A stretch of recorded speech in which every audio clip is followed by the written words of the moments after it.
right, we have Aaron, one of our student loan advisors. He is here to answer some questions on this Tuesday. So Aaron, we have the Public Service Loan Forgiveness Program, which crossed a major milestone last week with more than 1 million borrowers receiving a discharge of their federal student loans under PSLF. What does this mean? Does this mean they only forgive a few groups at a time, even when you make the 120 payments, or is this something different? Can someone please explain this to me? It was one of the questions on the Facebook group. So if you could kind of go over some of that with us today, that would be awesome. So that's a little different, although it's truth in what they're asking.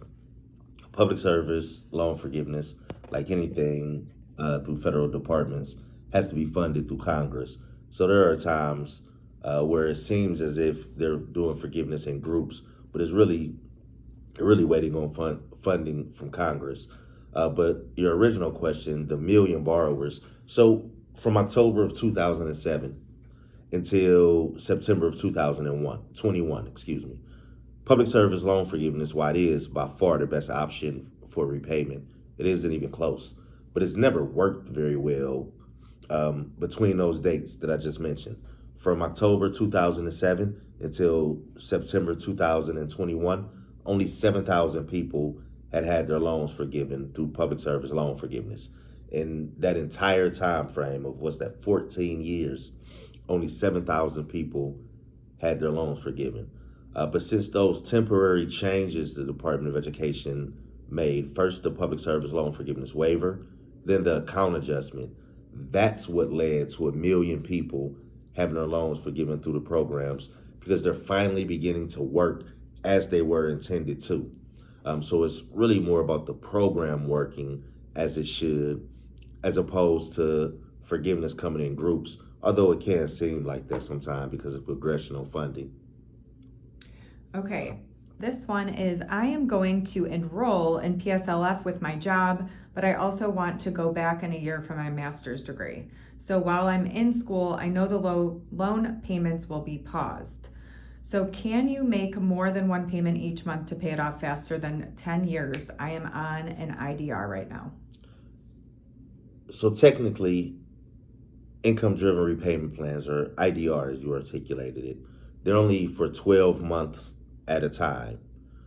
While you can prepay on IDRs only for 12 months at a time. You can't pay any more than 12 months because you only are in that plan for 12 months at a time before it has to be recertified.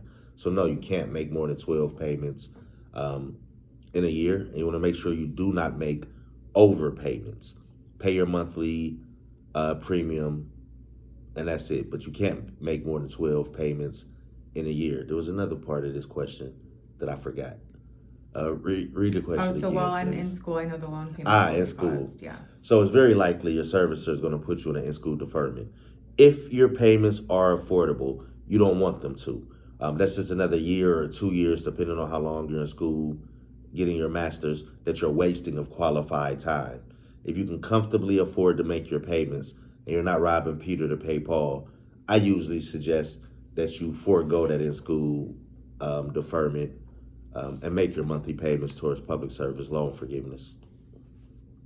All right, yesterday I decided to see what would happen if I got out of SAVE. I have been in repayment status since the end of 1999 for my grad school loans. As I was looking, a message popped up saying January 2025 forgiveness. I'm trying to get out of the SAVE forbearance and pay these last 4 months. However, I read that if your income-based payment is more than your standard repayment, you can't go on IBR. I'm worried because I'm so close to getting this forgiven. Do you know if I won't be allowed to get in an income-based repayment plan? Part of the reason I may be ineligible is because I'm single with no dependents. It would be more about your income than your marital status and whether or not you have children. If your income is above a certain amount, you're not eligible for IBR. Even if you were, they can't switch the plan until the lawsuit is over anyway, or they can, but they're processing really slowly, so it isn't likely to happen. The lawsuit just got a court date. They go to court this month for the first time. I'm sure it's a preliminary hearing, but it means the ball is rolling. I wouldn't do anything. If I actually would have a loan review though. If you've been in repayment since 1998, that's a really long time. Your loans probably should have been forgiven already. I'd have a loan review. But barring that, it's not a bad idea to switch to your plan, but you have to realize who you're dealing with. It isn't likely going to happen in enough time to make a difference. I would have a loan review though. I'd be interested in taking a look at your loans to see why they aren't forgiven already. All right, and our last question today is, I never got a bill from Ed Financial after I entered the Fresh Start program. Suddenly they are sending and telling me that I am delinquent. So I paid it, and the same day I faxed an application for Save, which was received. Are they supposed to automatically put me on an administrative forbearance? Now they are telling me I am again delinquent on the next payment. I entered this Fresh Start program in August, so how am I already 2 months late? So they're supposed to place you in a processing forbearance, but they haven't been doing that at all. Your best bet is to request a forbearance. The Fresh Start program has the ability to automatically enroll you in the IDR, but if you chose Save in August, they weren't allowed to enroll anyone in the Save plan. After July 18th, they could not uh, when a injunction was placed on that program. So your best bet is to call your servicer, request a processing forbearance. If they haven't done it on their own already, they likely haven't. You're probably not in an income-driven repayment plan at all. I would request it and resubmit that just to make sure that they have it. All right, Erin, thank you so much for your time today. And as always, your first, I'm going to redo this. Hold on. I'm just going to start it over.